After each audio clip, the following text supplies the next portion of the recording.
Of the three types of arguments, inductive, deductive, and analogical, we've spent the most time thus far talking about deductive arguments.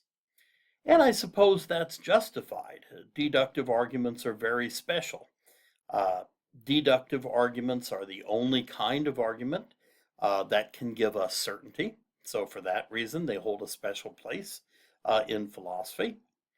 But also, there are these unique terms and conditions, things like validity and soundness, that apply to deductive arguments only. Uh, I want to say a few brief words in this video about inductive and analogical arguments. They are also important types of arguments. Inductive and analogical arguments cannot give us certainty. They're simply not designed to do so.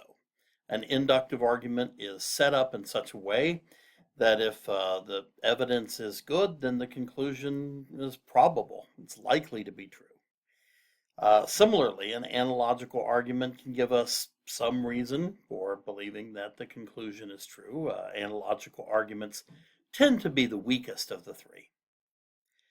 Inductive arguments and analogical arguments cannot be valid or invalid. They cannot be sound or unsound. There is another term that we use to describe the strength of an inductive or an analogical argument, and that term is cogent. The word cogent just means strong, and one of the things that I think is important to understand is that the word cogent is a relative term. Unlike terms like valid or invalid, sound or unsound, which are flat terms, they're binary terms. They either are or are not. Inductive and analogical arguments admit of varying degrees of strength or weaknesses. That is, they can be more or less cogent. So, what makes an inductive argument more cogent? Well, usually more data, more controls. Think about the inductive argument that we looked at about the people that ate the macaroni salad and they became ill. Well, 5 people, or 4, I guess, ate the macaroni salad and became ill, right? There was Paul, John, George, and Ringo. They all ate the macaroni salad and they all became ill. Now, that seems pretty cogent there, pretty strong, gives us reason to believe that probably there's something wrong with the macaroni salad. Do we know that with certainty? No, of course not. How about if 100 people ate the macaroni salad and all 100 people became ill? We still wouldn't know it with certainty, but that would be far more cogent. What if we also knew that no one who didn't eat the macaroni salad became ill? Well, that control on our group there would give us even more evidence that there's something wrong with the macaroni salad. Again, none of these things can give us certainty. Inductive arguments are simply not set up in such a way as to ever offer certainty. But the more evidence, the stronger the evidence, the more cogent an inductive argument is. How about an analogical argument? What is it that makes an analogical argument more cogent? Well, I would say it's the aptness of the similarity, the things being, compared. How apt is that metaphor? How relevantly similar are those things? Consider this one. A pumpkin has a lot of seeds. Therefore, a basketball also has a lot of seeds.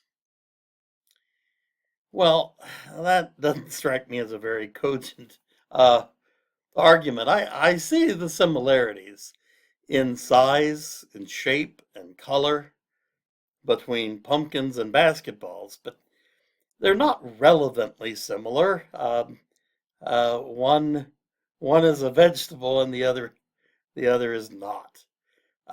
So it doesn't seem like a very apt comparison. Here's one that I think is a little better, and I've used a, a version of this analogical argument on my father, who doesn't like to go to the doctor. I understand people sometimes don't like to go to the doctor, but anyway, my dad is 94 years old, by the way. My dad, uh, he will take his car into the shop at least once a year to get a checkup. And I've said, well, seeing as how you take your car into the shop for a checkup once a year, doesn't it make sense to haul your body into the doctor's office once a year for a checkup? I mean, your body is at least as important as your car, right? Well, I think that's a better uh, analogical argument. That is to say, I think it is more cogent.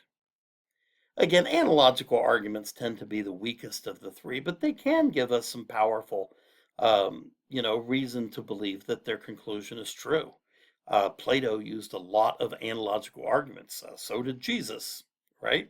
Uh, two great philosophers, in my opinion, there, two great thinkers. So that's some good company. But yeah, an analogical argument and an inductive argument, they have they can give us varying degrees of strength or weakness. They can be more or less cogent, but they are simply not designed to give us certainty.